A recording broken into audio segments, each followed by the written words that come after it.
아줌마, 무릎 꿇고 빌어봐. 그럼 생각해볼게. 무릎 꿇는 건 당신들이에요. 그 여자는 20년 전 태권도 국가대표 최윤이었습니다. 부산국제시장 뒷골목, 밤 10시가 넘은 시간이었습니다. 낡은 간판들 사이로 새어나오는 형광등 불빛이 젖은 아스팔트를 비추고 있었죠.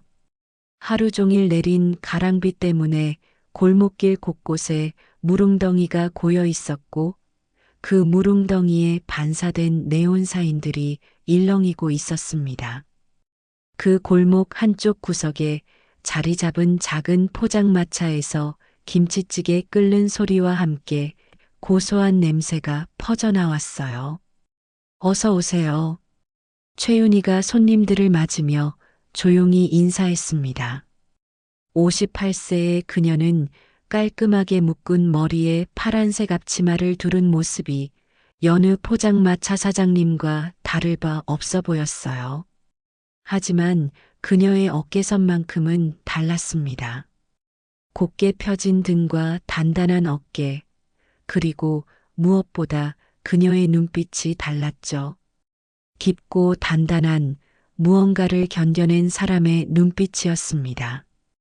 윤희는 이 골목에서 포장마차를 시작한 지 벌써 3년째였어요.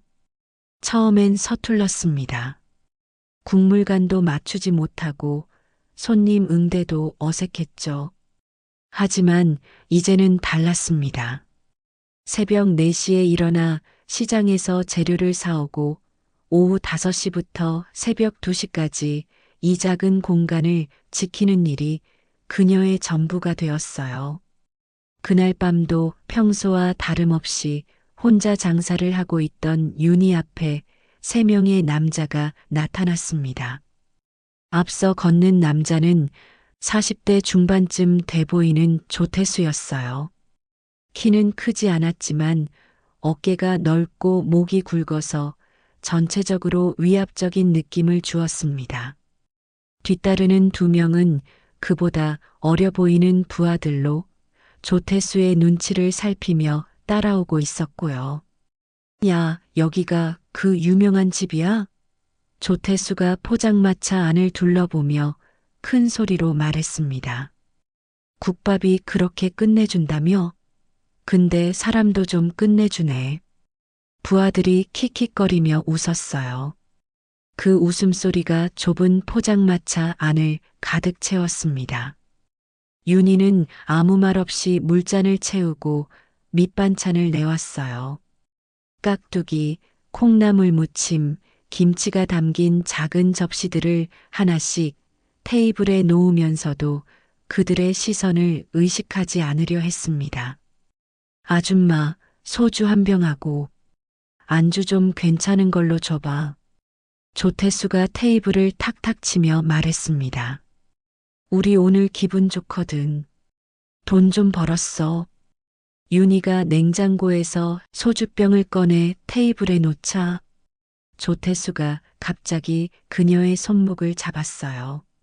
차가운 손이 그녀의 피부에 닿는 순간 윤희의 몸이 순간적으로 경직되었습니다. 손이 거치네. 일 많이 하셨나 봐. 그가 비웃듯 말했습니다. 나이도 좀 있으시고. 근데 뼈대는 좋네. 운동이라도 했었나? 윤희가 조용히 손을 빼냈습니다. 음식 나오니까 드셔. 어디서 반말이야? 조태수의 목소리가 갑자기 날카로워졌어요. 우리가 만만해 보여? 분위기가 순식간에 싸해지기 시작했습니다.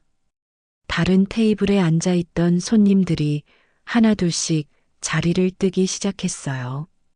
윤희는 국자를 들고 김치찌개를 퍼내면서도 그들의 시선을 의식하지 않으려 애썼습니다. 하지만 조태수는 계속해서 그녀를 괴롭혔어요. 아줌마, 혹시 결혼하셨어요? 아니면 혼자 사세요? 그가 소주를 따르며 물었습니다. 이런 골목에서 혼자 장사하기 힘들 텐데. 남자 없으면 위험하잖아. 그냥 드세요. 윤희가 짧게 대답했습니다. 아, 예민하네. 조태수가 킥킥 웃으며 부하들을 쳐다봤어요. 형님, 저 아줌마 좀 까칠한 것 같은데요? 아니면 우리가 무서운가? 그러게 말이야. 부하 하나가 장단을 맞춰줬어요. 우리 돈 내고 먹는 손님인데 말이지. 조태수가 소주잔을 비우더니 갑자기 일어섰습니다. 아줌마, 우리 기분 좀 풀어줘야겠는데? 서비스 좀 해줘. 그가 윤희에게 다가가려는 순간이었습니다. 조태수가 물잔을 들어 윤희를 향해 휙 던졌어요.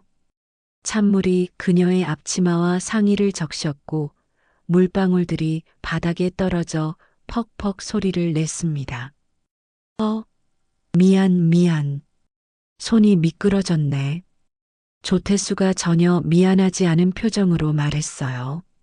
나이 드니까 손이 느려졌나 보지, 아줌마. 피하지도 못하고. 순간 포장마차 안이 조용해졌습니다. 김치찌개 끓는 소리만 보글보글 들려올 뿐이었어요. 윤희가 국자를 조용히 내려놓았습니다. 그녀의 눈빛이 싸늘하게 변했어요. 마치 사냥감을 노리는 맹수의 눈빛 같았죠. 조태수와 부하들은 그 변화를 눈치채지 못했습니다.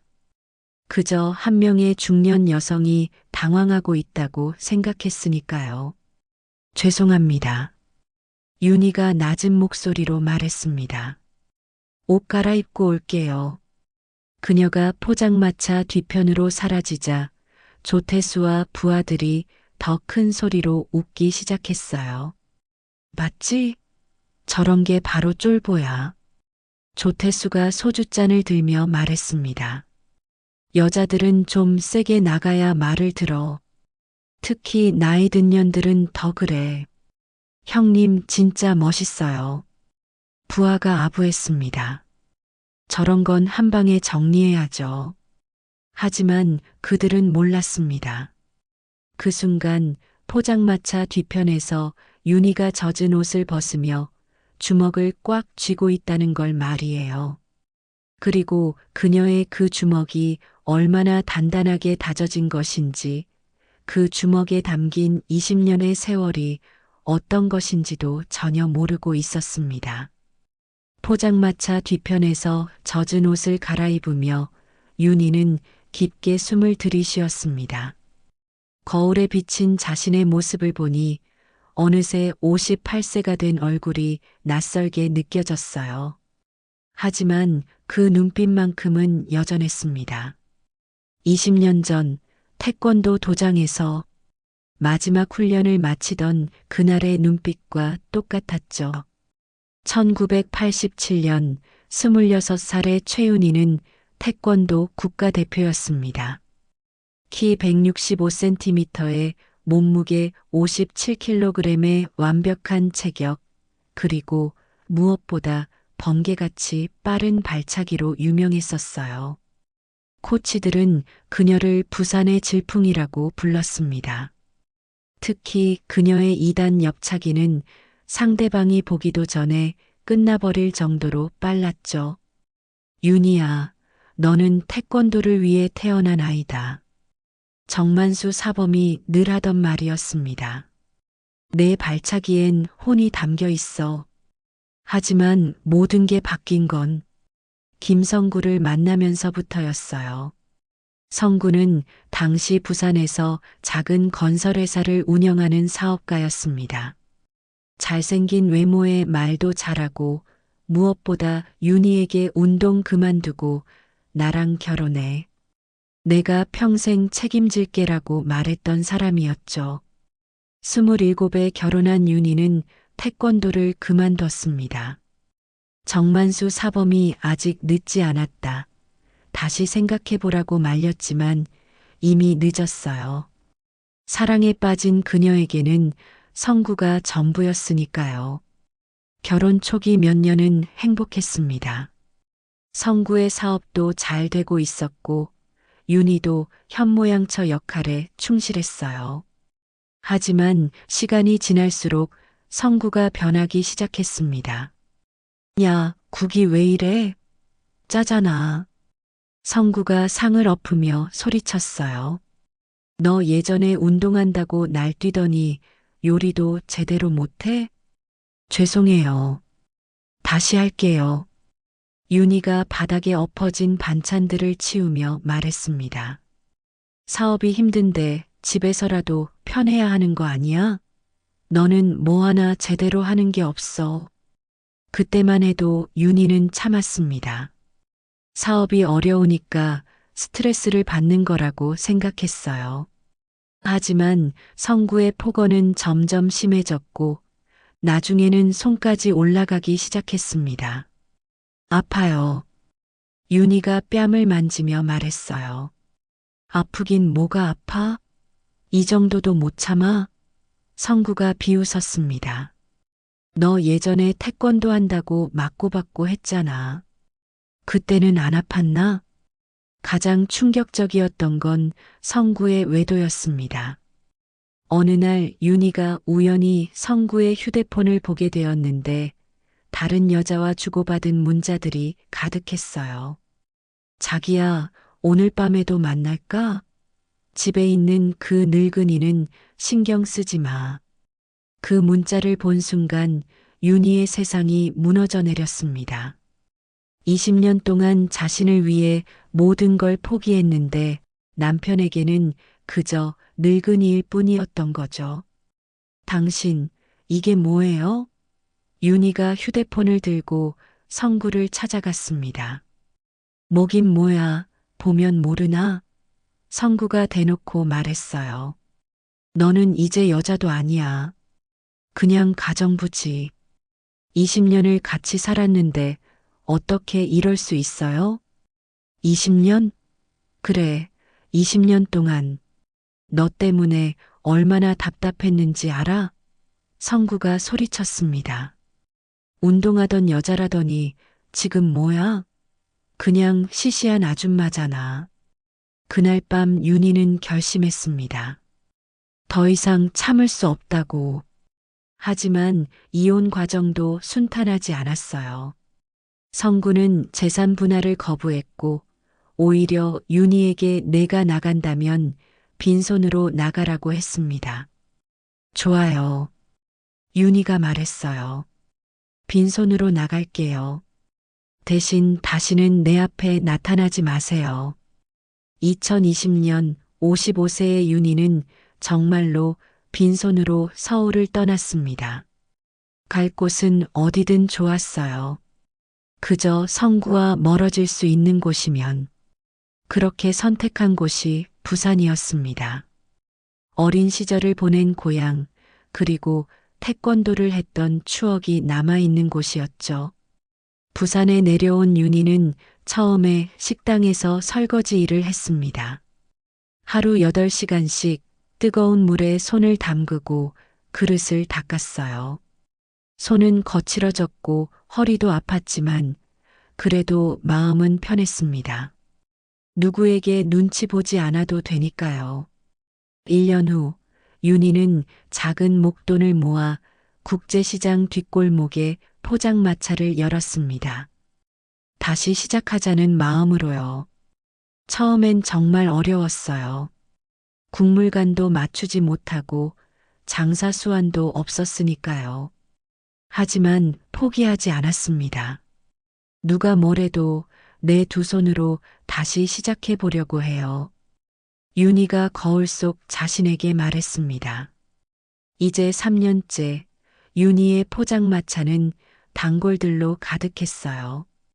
정직한 맛과 정성으로 승부하는 그녀의 마음씨를 아는 사람들이 하나둘씩 찾아왔거든요. 하지만 오늘 같은 날도 있었습니다. 지난 20년 동안 겪었던 모든 굴욕이 한 번에 떠오르는 그런 밤 말이에요. 윤희가 새 옷으로 갈아입고 다시 나오자 조태수 일행이 더욱 시끄럽게 떠들고 있었습니다. 아줌마, 늦었네. 조태수가 빈정거리며 말했어요. 우리 좀 심심했거든. 윤희는 아무 말 없이 걸레를 가져와 바닥의 물기를 닦기 시작했습니다. 하지만 그녀의 눈빛은 예전과 달랐어요.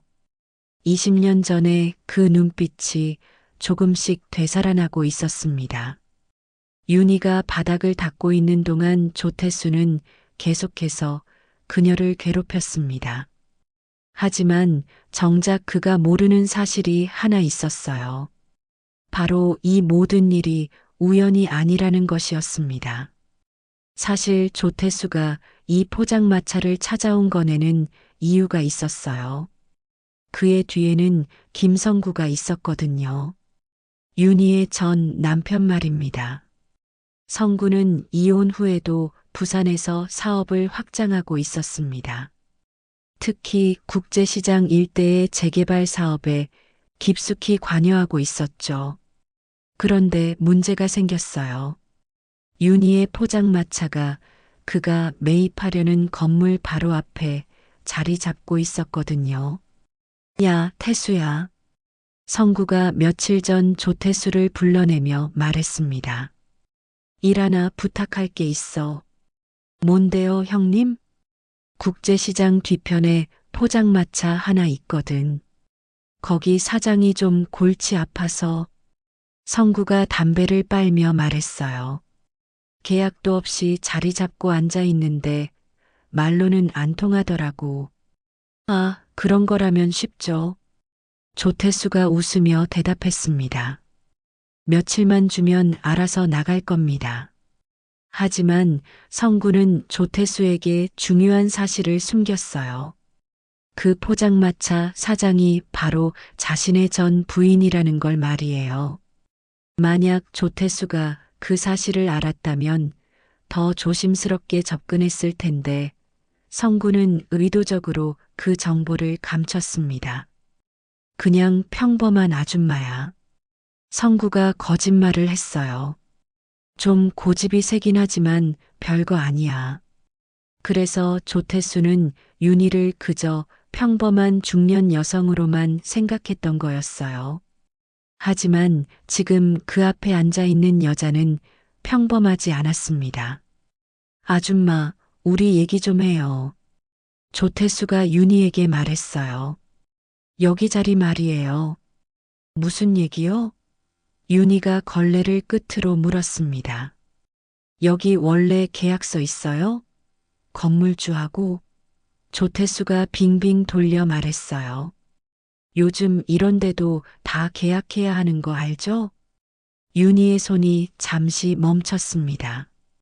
사실 그녀는 이 자리에 대한 정식 계약서가 없었어요. 3년 전 이곳에 포장마차를 차릴 때 건물주와 구두 약속만 했을 뿐이었거든요. 월세 30만 원을 꼬박꼬박 내고 있었지만 서류상으로는 아무것도 없었습니다. 그게 왜 중요해요? 윤희가 조심스럽게 물었어요. 아, 그냥요. 조태수가 의미심장하게 웃었습니다. 요즘 이 동네가 좀 뜨거워서요. 재개발 얘기도 나오고. 그때 윤희는 깨달았어요. 이들이 그냥 술 마시러 온 손님이 아니라는 걸 말이에요. 뭔가 목적이 있어서 온 사람들이었습니다. 혹시 누가 보냈어요? 윤희가 직접적으로 물었어요. 조태수의 표정이 순간적으로 굳어졌습니다. 뭔 소리예요? 우리 그냥 술 마시러 온 거예요. 하지만 윤희는 이미 눈치챘어요. 이들의 행동이나 말투가 평범한 술꾼들과는 달랐거든요. 특히 조태수가 계속해서 이 자리에 대해 물어보는 것도 수상했고요. 아줌마, 우리가 좋은 제안 하나 할게요. 조태수가 본색을 드러내기 시작했어요. 여기 자리 좀 비워주시면 어떨까요? 물론 이사비 정도는 드릴 수 있고요. 싫어요. 윤희가 단호하게 말했습니다. 왜요? 돈도 주겠다는데. 조태수의 목소리에 압박감이 섞여들기 시작했어요. 여기가 제 삶의 터전이에요. 윤희가 조용히 대답했습니다.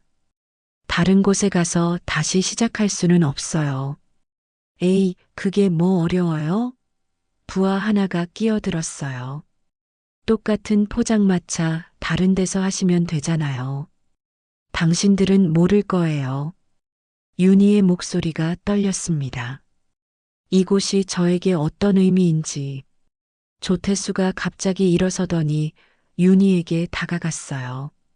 아줌마, 우리가 좋게 말할 때 들어요. 안 그러면 나중에 힘들어질 수도 있거든요. 협박하는 거예요? 윤희가 물었습니다. 협박이 아니라 조언이에요.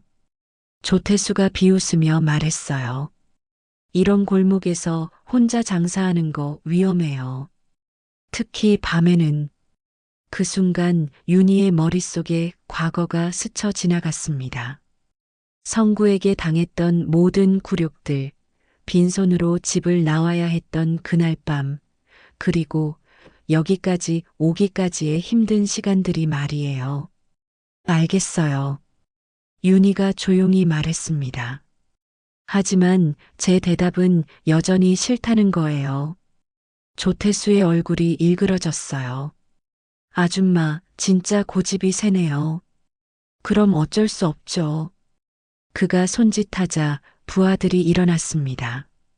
분위기가 급변했어요. 조태수가 테이블 위에 반찬 그릇을 바닥에 떨어뜨렸습니다. 쨍그랑하는 소리와 함께 깍두기가 바닥에 흩어졌어요.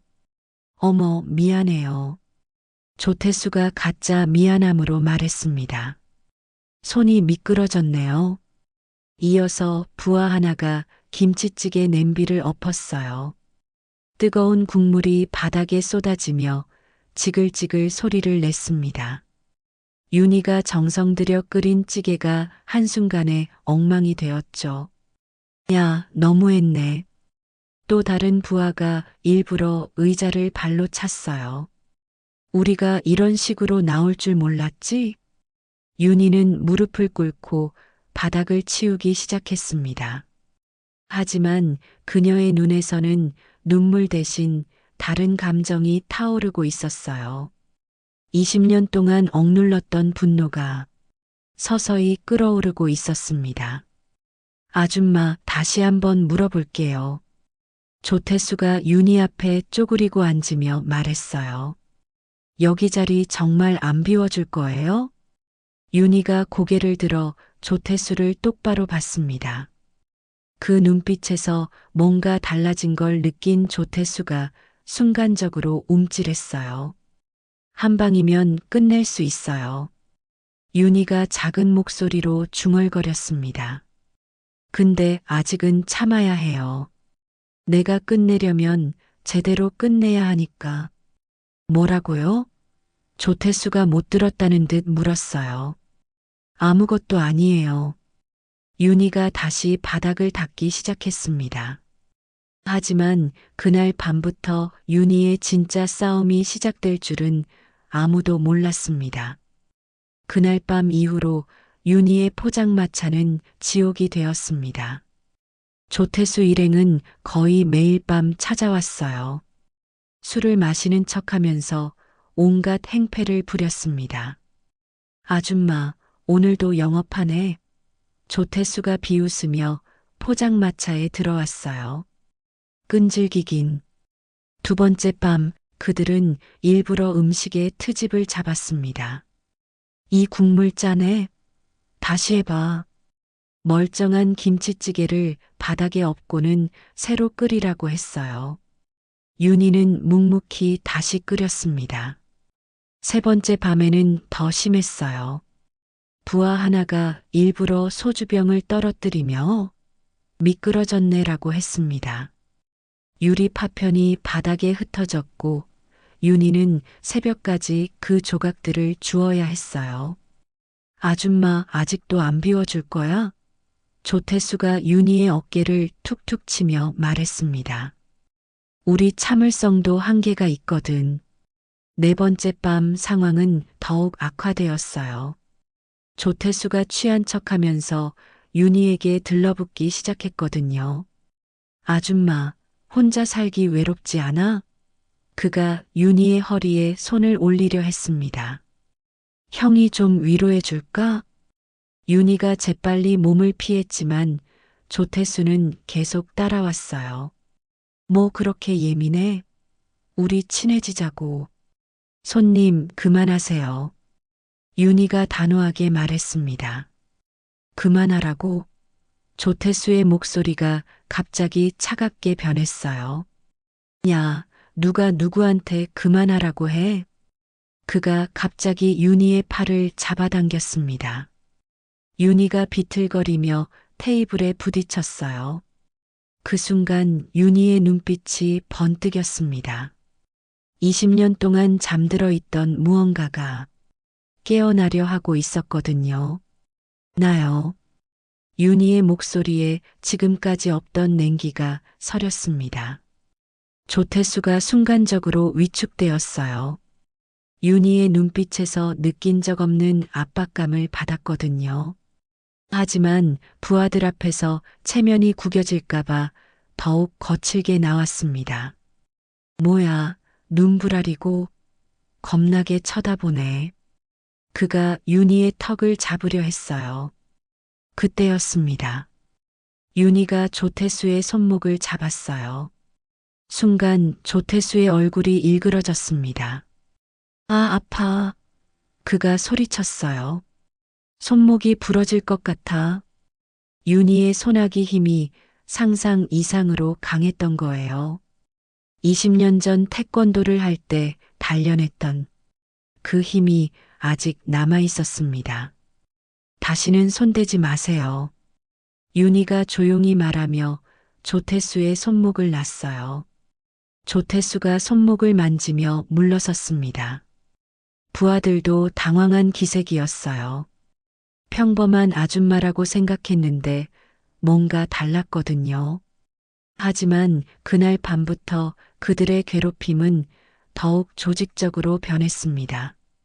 조태수가 성구에게 보고했거든요.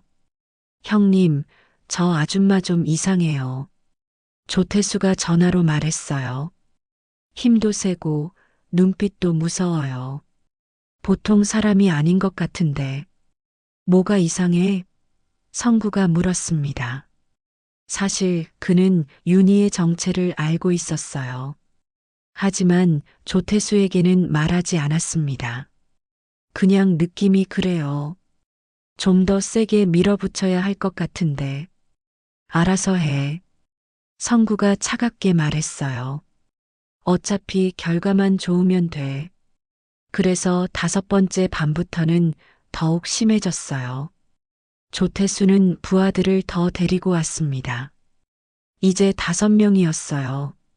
아줌마, 오늘은 친구들 더 데려왔어. 조태수가 으스댔어요. 다들 여기 소문 듣고 구경 온 거야. 그들은 포장마차를 점령했습니다. 다른 손님들이 오려고 해도 여긴 우리가 빌렸어라며 내쫓았어요. 윤희의 수입이 뚝 끊어졌습니다. 아줌마, 장사 안 되네? 조태수가 빈정거렸어요. 우리 때문인가? 미안. 6번째 밤에는 아예 돈도 내지 않았어요. 야, 우리가 이 동네 지켜주는 건데 공짜로 먹으면 안 돼? 그들이 술과 안주를 마음껏 먹고는 그냥 나가버렸습니다. 윤희는 속이 끓었지만 참았어요. 경찰에 신고하는 것도 생각해봤지만 이들이 조직 사람들이라는 걸 알고 있었거든요. 자칫하면 더 큰 보복을 당할 수도 있었습니다. 일주일째 되던 날 밤 조태수가 술에 완전히 취해서 나타났어요. 그의 행동은 더욱 거칠어졌습니다. 아줌마, 진짜 끝까지 버틸 거야? 그가 윤희를 벽으로 몰아붙였어요. 우리가 얼마나 착한지 모르겠네. 비켜주세요. 윤희가 말했습니다. 비켜달라고? 조태수가 킥킥 웃으며 더 가까이 다가왔어요. 그럼 조건이 있어. 무릎 꿇고 빌어봐. 제발 이 자리 좀 비워달라고 도와주세요라고. 윤희의 주먹이 꽉 쥐어졌습니다. 성구에게 당했던 모든 굴욕이 떠올랐어요. 하지만 이번에는 달랐습니다. 더 이상 도망갈 곳도 없었고 잃을 것도 없었거든요. 무릎 꿇으라고 윤희가 조용히 물었어요. 응, 무릎 꿇고 빌어. 조태수가 신이 나서 말했습니다. 그럼 생각해 볼게. 그 순간 윤희의 머릿속에서 정만수 사범의 목소리가 들렸습니다. 윤희야, 태권도는 자신을 지키기 위한 거야. 상대방을 해치려는 게 아니라 나를 보호하는 거라고. 윤희가 고개를 들어 조태수를 똑바로 봤습니다. 그 눈빛에는 더 이상 두려움이 없었어요. 무릎 꿇는 건 당신들이에요. 윤희가 조용하지만 단호하게 말했습니다. 뭐라고? 조태수가 황당해하며 물었어요. 지금까지 참은 이유가 있어요. 윤희가 계속 말했습니다. 이제 더 이상은 안 되겠네요. 조태수가 화를 내며 윤희에게 손을 뻗었습니다. 하지만 그 순간 윤희가 움직였어요. 20년 동안 잠들어 있던 태권도 국가대표의 본능이 깨어났습니다. 이제 진짜 시작이에요. 윤희가 중얼거렸습니다. 바로 그 순간 포장마차 입구에서 누군가의 목소리가 들렸습니다. 실례합니다. 여기 김치찌개 맛있다고 해서 왔는데요. 모든 사람의 시선이 입구로 향했어요. 30대 초반으로 보이는 여성이 서 있었습니다. 깔끔한 정장 차림에 서류 가방을 든 모습이 이 골목과는 어울리지 않았어요. 지금 영업 중 아니에요? 그녀가 상황을 파악하지 못한 채 물었습니다. 조태수가 짜증스럽게 돌아봤어요. 야, 여기 오늘 문 닫았어. 다른 데 가. 하지만 그 여성은 쉽게 물러서지 않았습니다. 사장님께 직접 물어보고 싶은데요. 그녀의 이름은 박민정이었어요. 33세의 사회복지사로 이 근처에서 독거노인 방문 상담을 마치고 돌아가는 길이었습니다. 원래는 집 근처 편의점에서 컵라면으로 저녁을 때우려 했는데 동료가 이 포장마차 김치찌개가 정말 맛있다고 추천해서 찾아온 거였어요. 사장님? 민정이 윤희를 보며 말했습니다. 지금 영업 중이신가요? 윤희는 당황했어요. 이런 상황에서 일반 손님이 올 줄은 몰랐거든요.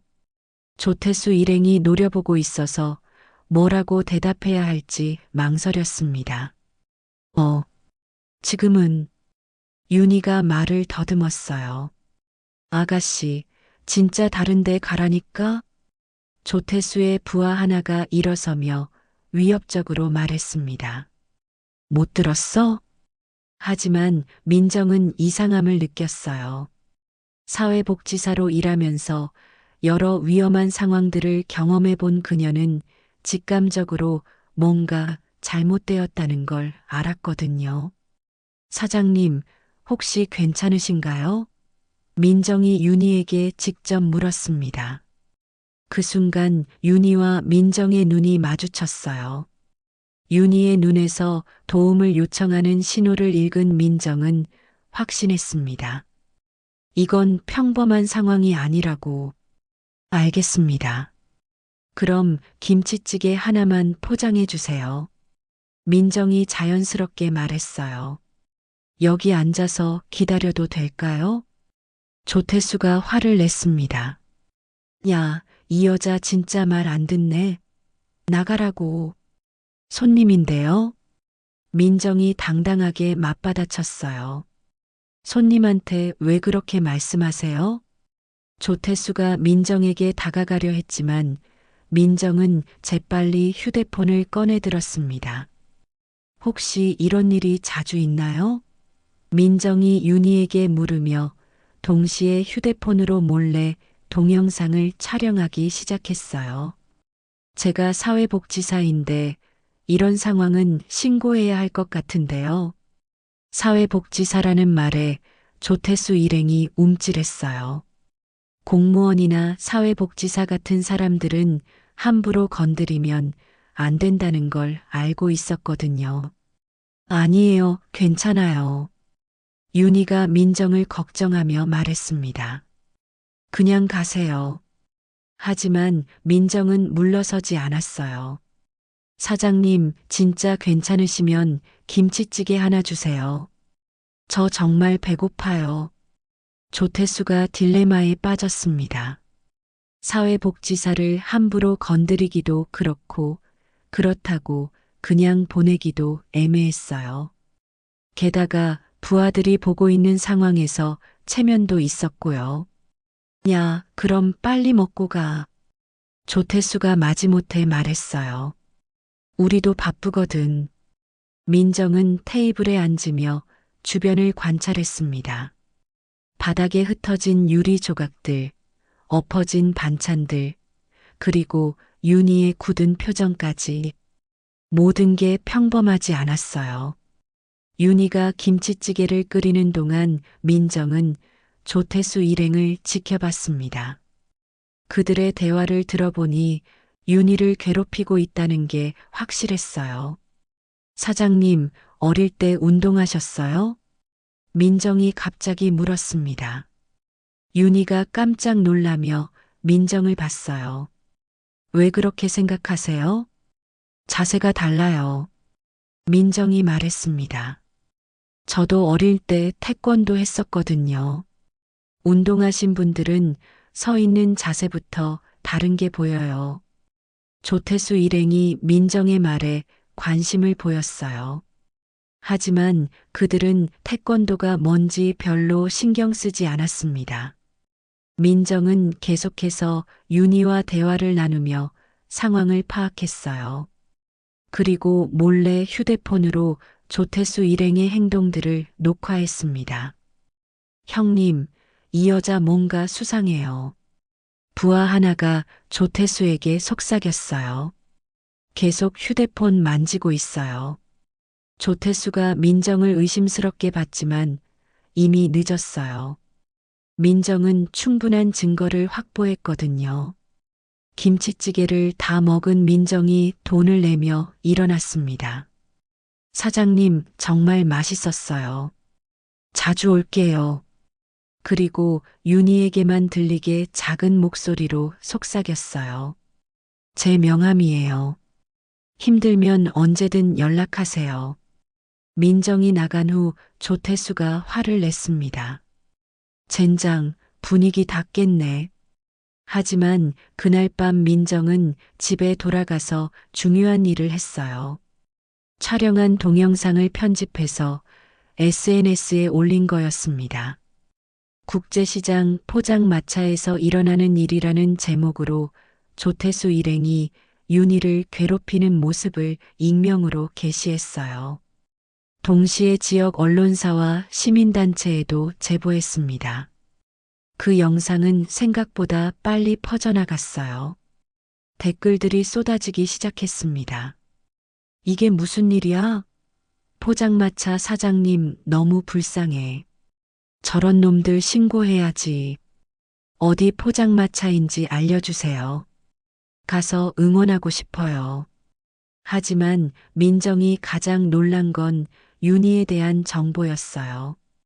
영상을 본 어떤 사람이 댓글을 남겼거든요. 혹시 저분 최윤희 선수 아닌가요? 80년대 태권도 국가대표였는데. 민정은 급하게 인터넷을 검색해 봤어요. 그리고 충격적인 사실을 발견했습니다.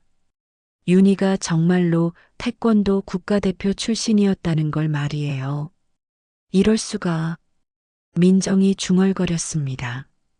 그럼 저 사람들이 누구를 건드리고 있는지 모르는 거네. 다음 날 아침 조태수가 급하게 성구에게 전화했어요. 형님, 큰일 났어요. 어제 그 여자가 우리 영상을 찍어서 인터넷에 올렸어요. 뭐? 성구가 놀랐습니다. 그런데 더 큰 문제가 있어요.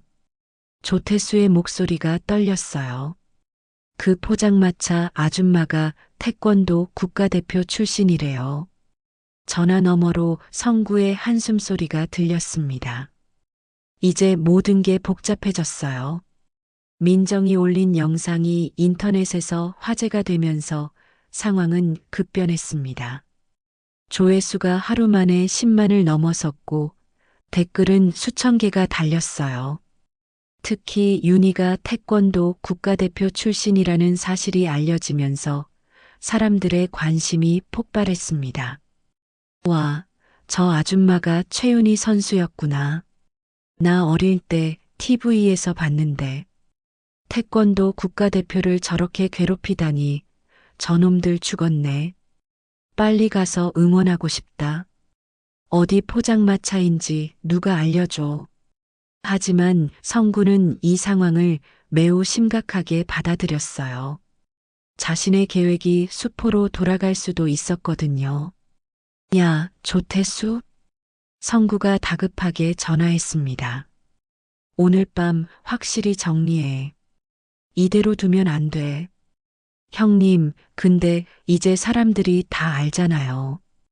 함부로 하면 상관없어. 성구가 차갑게 말했어요. 어차피 우리 얼굴 다 나왔잖아. 이제 물러설 곳도 없어. 그날 저녁 조태수는 평소보다 더 많은 부하들을 데리고 나타났습니다. 총 8명이었어요. 그들의 표정도 평소와 달랐습니다. 더 이상 장난이 아니었거든요. 아줌마, 어제 재밌는 일이 있었더라. 조태수가 비웃으며 말했어요. 인터넷 스타가 됐네? 윤희는 민정이 올린 영상에 대해 알고 있었어요. 낮에 몇몇 손님들이 와서 응원한다며 격려해 주었거든요. 하지만 그 때문에 상황이 더 악화될 거라는 것도 알았습니다. 오늘은 좀 다를 거야. 조태수가 의자를 발로 차며 말했습니다. 우리도 체면이 있거든. 부하들이 일제히 포장마차 안에 물건들을 집어던지기 시작했어요. 그릇들이 바닥에 떨어져 산산조각 났고 냉장고 문을 열어 안에 재료들을 바닥에 쏟아부었습니다. 그만해요. 윤희가 소리쳤습니다. 그만하라고? 조태수가 킥킥 웃었어요. 이제 시작인데? 그들은 계획적으로 포장마차를 부수기 시작했습니다. 테이블을 뒤엎고 가스버너를 발로 차고 심지어 간판까지 떼어내려 했어요. 이 자리가 그렇게 소중해? 조태수가 윤희를 벽으로 몰아붙였습니다. 그럼 같이 박살내버리면 되잖아. 윤희가 무너져가는 자신의 포장마차를 보며 절망했어요. 3년 동안 피땀 흘려 일궈낸 모든 것이 한순간에 사라지고 있었습니다. 제발, 윤희의 목소리가 떨렸습니다. 제발 그만해 주세요. 제발. 조태수가 윤희의 턱을 거칠게 잡았어요. 이제야 정신 차렸네. 그럼 무릎 꿇고 빌어봐. 그 순간이었습니다. 윤희의 머릿속에서 모든 게 스쳐 지나갔어요. 성구에게 당했던 굴욕들, 빈손으로 집을 나온 그날 밤, 그리고 이곳에서 다시 시작하려 했던 지난 3년의 시간들이 말이에요. 무릎 꿇으라고 했잖아. 조태수가 윤희의 어깨를 눌러 바닥에 앉히려 했습니다. 바로 그때 윤희의 몸에서 20년 동안 잠들어 있던 무언가가 폭발했어요. 조태수의 손이 자신의 어깨에 닿는 순간 윤희는 본능적으로 움직였습니다. 윤희의 오른발이 번개처럼 올라갔어요. 정확히 조태수의 옆구리를 겨냥한 2단 옆차기였습니다. 쾅! 조태수가 날아가듯 벽에 부딪혔어요. 그의 몸이 벽에 박히면서 둔탁한 소리가 났습니다. 조태수가 바닥에 주저앉으며 신음했어요. 포장마차 안이 순간 조용해졌습니다. 부하들이 모두 멈춰서서 믿을 수 없다는 표정으로 윤희를 봤어요. 형님, 부하 하나가 조태수에게 달려갔습니다.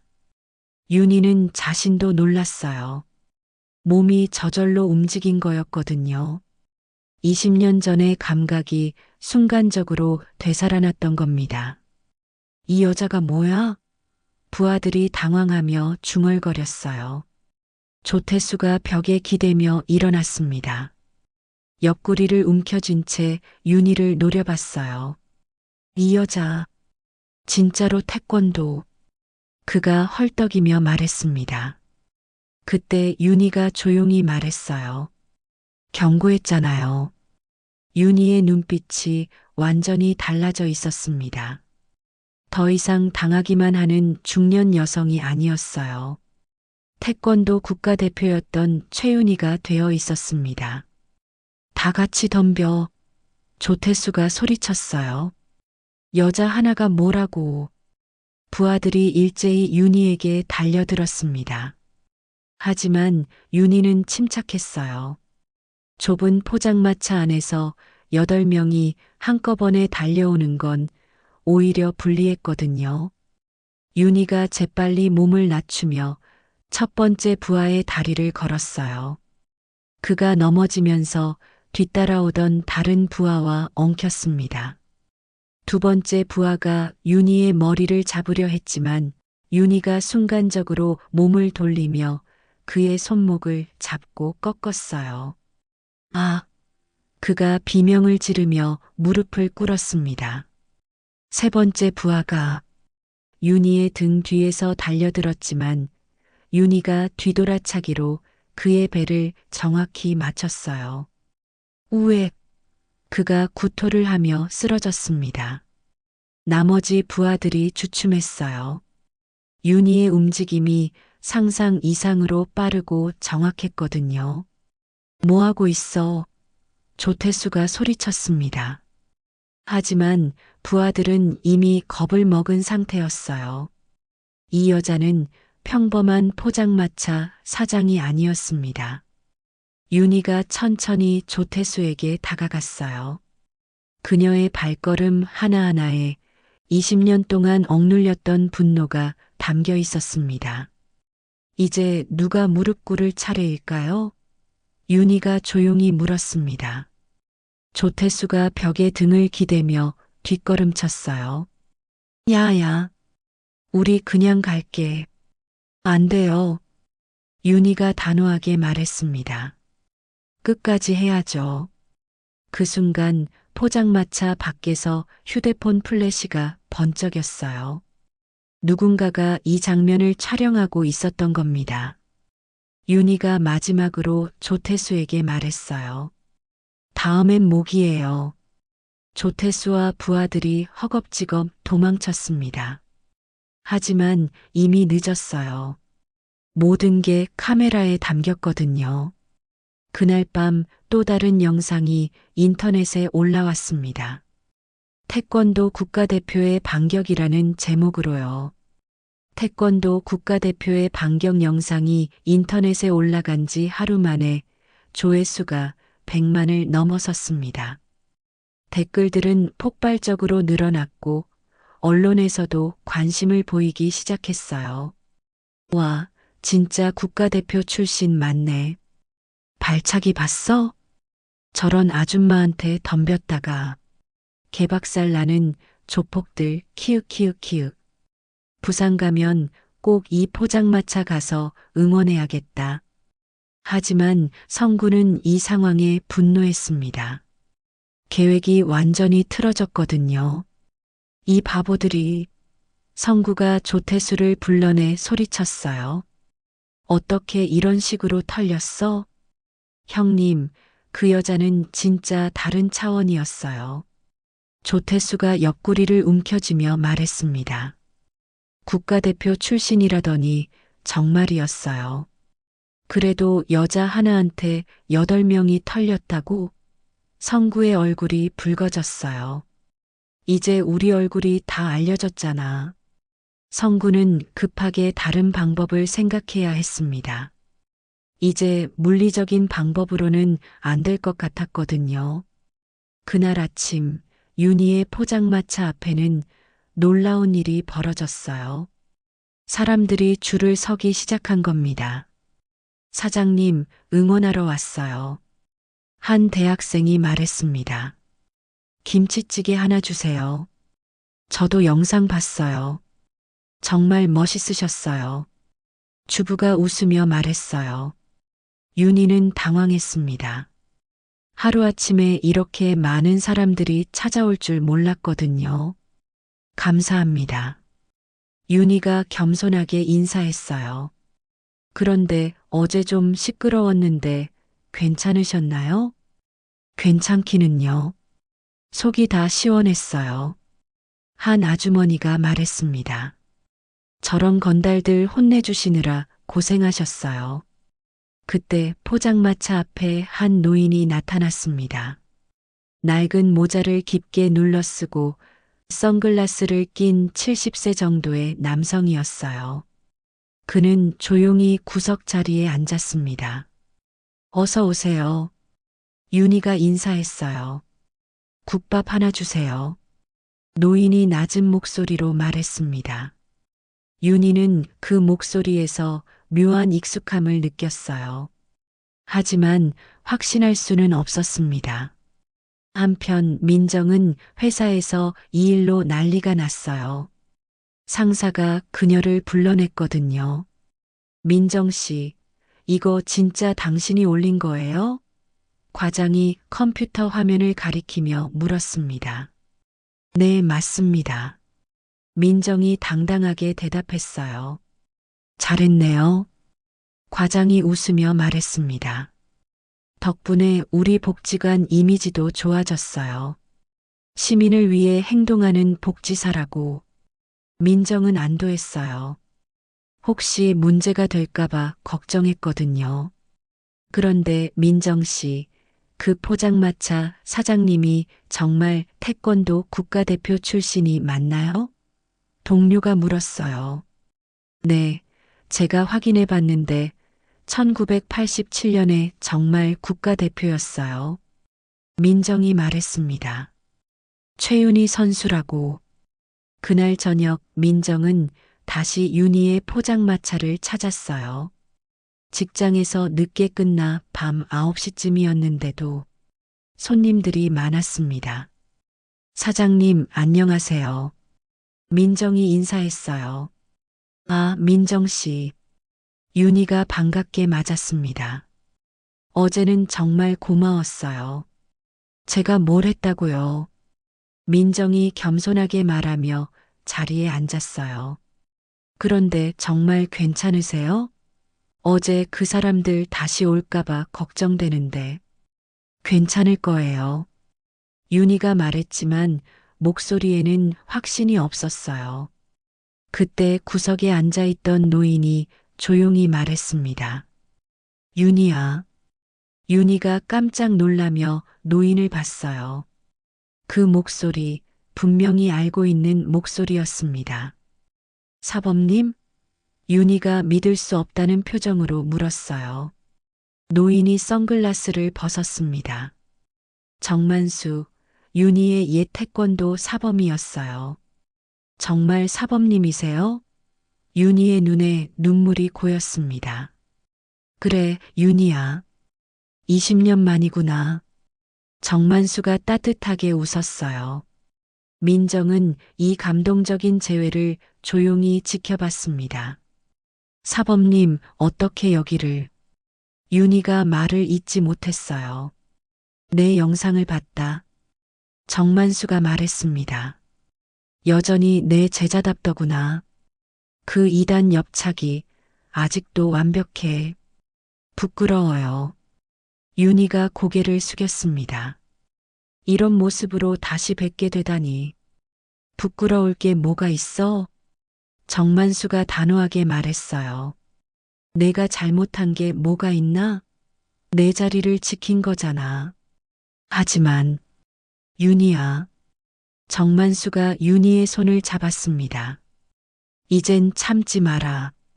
내가 어떤 사람이었는지 잊지 마. 그 순간 윤희의 휴대폰이 울렸어요.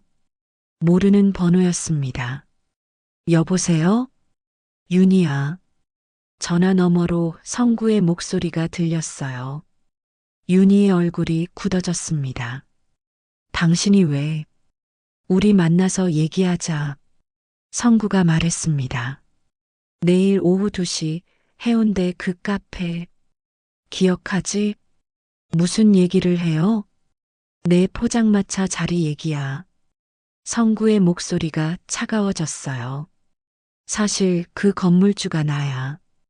윤희가 충격을 받았어요. 뭐라고요? 3년 전에 그 건물 샀어. 너도 모르게 말이야. 성구가 비웃었습니다. 놀랐지? 우연이 아니야, 윤희야. 정만수와 민정이 윤희의 표정 변화를 알아챘어요. 내일 안 나오면 바로 건물에서 쫓아낼 거야. 성구가 협박했습니다. 법적으로 아무 권리 없다는 거 알고 있지? 전화가 끊어졌습니다. 윤희는 휴대폰을 손에서 떨어뜨렸어요. 윤희야, 무슨 일이야? 정만수가 걱정스럽게 물었어요. 윤희가 모든 상황을 설명했습니다. 성구와의 이혼, 그리고 지금까지의 일들을 말이에요. 그 자식이. 정만수의 얼굴이 일그러졌습니다. 사장님, 이제 정말 법적 대응을 해야 할 것 같아요. 민정이 말했습니다. 제가 아는 변호사도 있고요. 하지만 윤희는 고개를 저었어요. 소용없어요. 정말로 계약서가 없거든요. 그럼 어떻게 하시려고요? 민정이 물었어요. 윤희가 정만수를 봤습니다.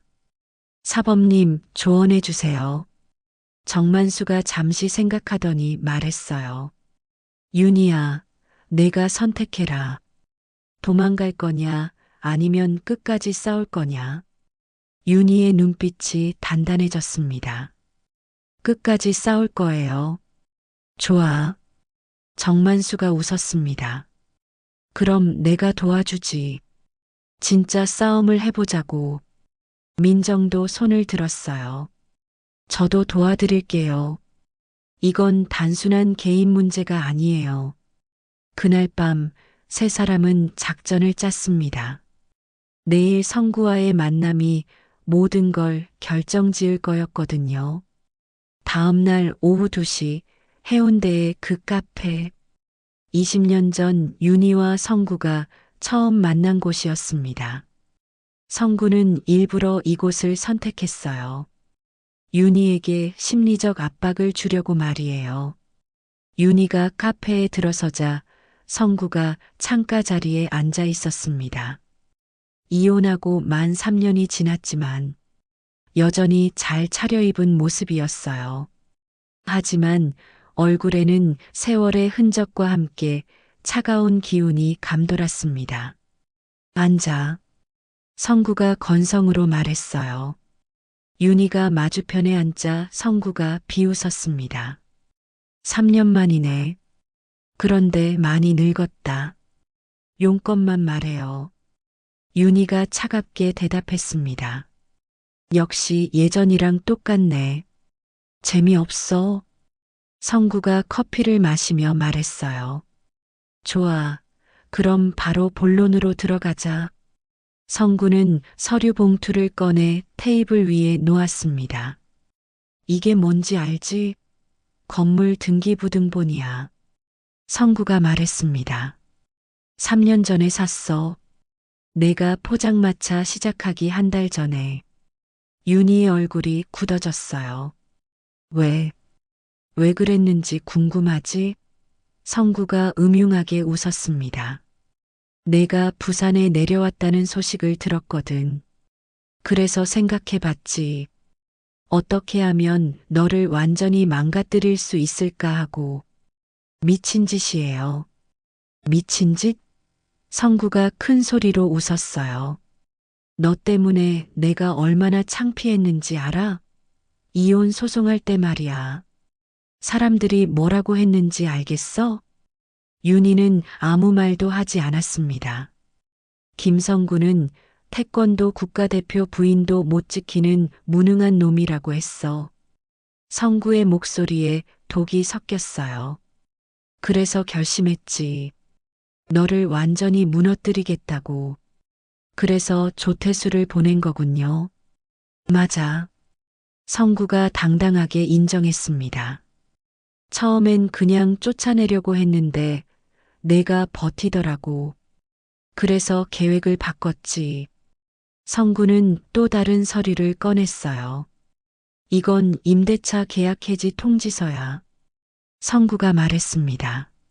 내일부터 그 자리에서 나가라는 공식 문서지. 법적 근거가 있어요? 윤희가 물었어요. 당연하지. 나는 건물 주고 너는 무단 점유자야. 성구가 비웃었습니다. 3년 동안 월세 받은 거? 그건 그냥 동정으로 받아준 거였어. 윤희의 주먹이 꽉 쥐어졌습니다. 하지만 참았어요. 민정과 정만수 사범이 세운 계획이 있었거든요. 한 가지 제안할게. 성구가 말했습니다. 나한테 사과해. 그러면 한 달 더 시간을 줄 수도 있어. 무슨 사과요? 20년 전 일이야. 성구의 눈빛이 악독해졌어요. 내가 나를 배신하고 집을 나간 것. 그것 때문에 내가 얼마나 힘들었는지 사과하라고. 윤희가 믿을 수 없다는 표정으로 성구를 봤어요. 제가 당신을 배신했다고요? 그렇지. 결혼할 때 평생 함께 하자고 약속했잖아. 성구가 뻔뻔하게 말했습니다. 근데 혼자 도망갔잖아. 당신이 바람 피우고 저를 때렸잖아요. 그런 건 모든 남자가 하는 거야. 성구가 어이없다는 듯 말했어요. 그래도 가정을 지켜야 하는 거 아니야? 그 순간 윤희는 깨달았어요. 이 사람은 절대 변하지 않을 거라는 걸 말이에요. 사과는 못하겠어요. 윤희가 단호하게 말했습니다. 그래. 성구가 냉소적으로 웃었어요. 그럼 어쩔 수 없지. 내일 아침에 용역업체 보낼 거야. 강제 철거로. 해보세요. 윤희가 일어서며 말했습니다. 뭐? 성구가 당황했어요. 윤희가 이렇게 당당하게 나올 줄 몰랐거든요. 해보라고 했어요. 윤희가 다시 말했습니다. 하지만 후회할 거예요. 윤희가 카페를 나서려 할 때 성구가 소리쳤어요. 야, 최윤희. 내가 뭘 할 수 있다고 그래. 너는 아무것도 없는 여자야. 윤희가 뒤돌아보며 말했습니다. 틀렸어요. 저에게는 사람들이 있어요. 그날 저녁 윤희가 포장마차로 돌아오니 놀라운 광경이 펼쳐져 있었어요. 수십 명의 사람들이 포장마차 주변에 모여 있었습니다. 사장님, 민정이 달려와 윤희를 맞았어요. 어떻게 되었어요? 내일 강제 철거래요. 윤희가 말했습니다. 그러자 사람들이 웅성거렸어요. 민정이 SNS를 통해 상황을 알렸고 시민들이 자발적으로 모인 거였습니다. 그럼 우리가 막아야죠. 한 대학생이 소리쳤어요. 맞아요. 우리가 지켜드릴게요. 다른 사람들도 동조했습니다. 정만수 사범도 나타났어요. 윤희야, 준비됐나? 네, 사범님. 그때 민정이 중요한 소식을 가져왔어요. 사장님, 큰일이에요. 민정이 숨을 헐떡이며 말했습니다. 제가 김성구에 대해 조사해 봤는데 이 건물 매입 과정에서 불법이 있었어요. 무슨 말이에요? 시의원과 결탁해서 재개발 정보를 미리 알고 건물을 헐값에 샀어요. 민정이 서류를 꺼내며 말했습니다. 이거 명백한 부정부패예요. 정만수가 서류를 살펴봤어요. 이거면 충분하다. 그날 밤 민정은 언론사에 제보했습니다. 동시에 시민단체와 부패방지위원회에도 신고했어요. 다음 날 아침 성구가 용역업체를 대동하고 포장마차로 왔습니다. 하지만 그곳에는 예상 밖의 광경이 펼쳐져 있었어요. 기자들과 카메라가 대기하고 있었고 시민들이 포장마차를 둘러싸고 있었습니다. 그리고 경찰도 와 있었어요. 김성구 씨, 기자 하나가 마이크를 들이댔어요. 부정부패 의혹에 대해 어떻게 생각하시나요? 성구의 얼굴이 창백해졌습니다. 뭔 소리예요? 시의원과 결탁해서 재개발 정보를 빼돌렸다는 제보가 들어왔는데요. 그때 경찰이 성구에게 다가왔어요. 김성구 씨, 부정부패 혐의로 조사받으셔야겠습니다. 성구가 수갑을 차고 끌려가면서 윤희를 노려봤어요. 인연이 어떻게 비웃든지 말든지 윤희가 조용히 말했습니다. 이젠 제가 저를 웃게 만들 거예요. 한 달 후 국제시장 재개발 협의회가 열렸습니다. 성구는 구속되었고 관련된 시의원들도 모두 수사를 받게 되었어요. 윤희는 시장 상인회 대표로 선출되었고 포장마차는 정식 계약을 통해 자리를 보장받았습니다. 그날 저녁 포장마차에는 정만수 사범과 민정이 앉아 있었어요. 사범님, 정말 고마웠어요. 윤희가 김치찌개를 끓이며 말했습니다. 고맙긴 뭘. 내가 해낸 거야. 정만수가 웃었어요. 민정이 윤희를 껴안으며 눈물을 흘렸어요. 사장님, 정말 대단하세요. 윤희도 눈시울이 붉어졌습니다. 20년 만에 처음으로 진짜 승리를 맛본 거였거든요. 이제 새로 시작이에요. 윤희가 두 사람을 보며 말했습니다. 정말로 제 인생의 새로운 시작이요. 정만수가 조용히 일어서며 뒤돌아섰어요. 그의 눈시울도 붉어져 있었습니다. 그날 밤 부산국제시장의 작은 포장마차에서는 따뜻한 불빛이 새어나오고 있었습니다. 그리고 그 안에서는 세 사람이 함께 웃고 있었어요. 58세에 다시 찾은 진짜 행복이었습니다.